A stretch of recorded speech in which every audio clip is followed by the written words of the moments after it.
الحمد لله وكفى والصلاة والسلام على رسوله المصطفى أما بعد قال الله تعالى ولهن مثل الذي عليهن بالمعروف صدق الله العظيم.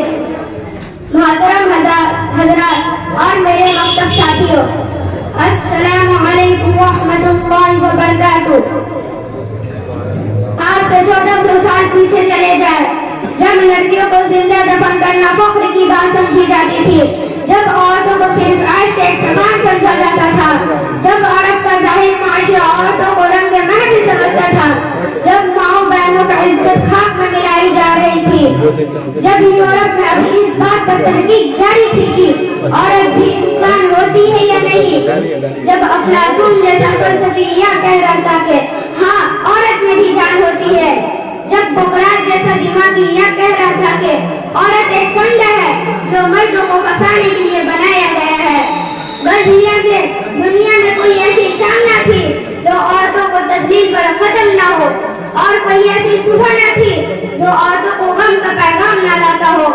ایسے خوفناک ماحول میں ایک نبی آتے ہیں، اسلام کا پیغام لاتے ہیں، کائنات کے لیے محبت کا پیغام لاتے ہیں، جو رحمت ہی رحمت ہے، شفقت ہی شفقت ہے.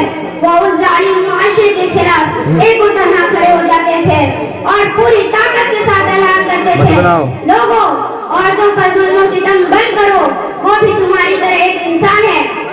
استوصوا بالنساء خیرا، لوگوں عورتوں کے ساتھ بھلائی کا معاملہ کرو. وَلَهُنَّ مِثْلُ الَّذِي عَلَيْهِنَّ بِالْمَعْرُوفِ، مردوں کی طرح ان عورتوں کو بھی کچھ حقوق ہے. یا آواز کیا ہے کہ ہر طرف کلیاں کھل اٹھی، بہاروں پر بہار آ گئی، آج معصوم کلیوں کو جینے کا حق مل گیا. ننھی گڑیا جنہیں دفن کرنا ایک فیشن سمجھا جاتا تھا اب ایک گناہ سمجھا جانے لگا. آپ نے عورتوں کے اتنے حقوق بیان کیے کہ حجۃ الوداع سے لے کر آپ نے اپنی وفات تک اس کا بار بار تذکرہ فرماتے رہے.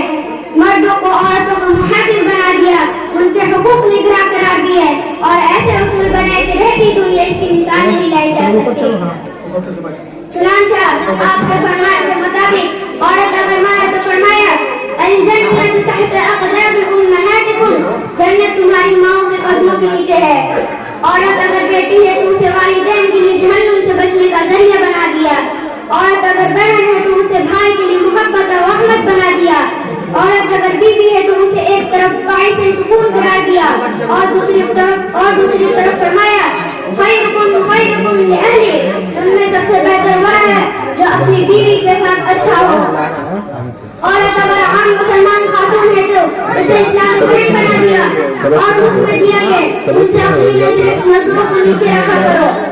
دیکھا اسلام نے عورتوں کو جو مقام مرتبہ دیا ہے وہ کسی مذہب میں نہیں ہے، کسی گھر میں نہیں ہے. اس کا تقاضا تھا کہ ہماری عورتیں اسلام کے قدموں کا نثار ہو جاتی، اسلام کے دیے گئے رفعت و عزت پر قربان ہو جاتی. مگر افسوس آج ہماری مائیں بہنیں اسلام کو عزیز اسلام کا شکریہ ادا کرنے کے بجائے اسلام کو مخالف کام کر رہی ہے. اسلام کے مقابلے مغرب کی الٹی تہذیب اور گندے کلچر کو زیادہ اہمیت دے رہی ہے، اور دین بدین اسلام کے بجائے آزادی نسواں کے جھوٹے علم برداروں کے چنگل میں پستی جا رہی ہے. لہذا میری بہنوں اسلام کی عظمت سمجھو، اپنی قدر پہچانو، اسلام کے لیے جان نثار کرنے کا جذبہ پیدا کرو. وما علینا الا البلاغ. السلام علیکم ورحمۃ اللہ وبرکاتہ.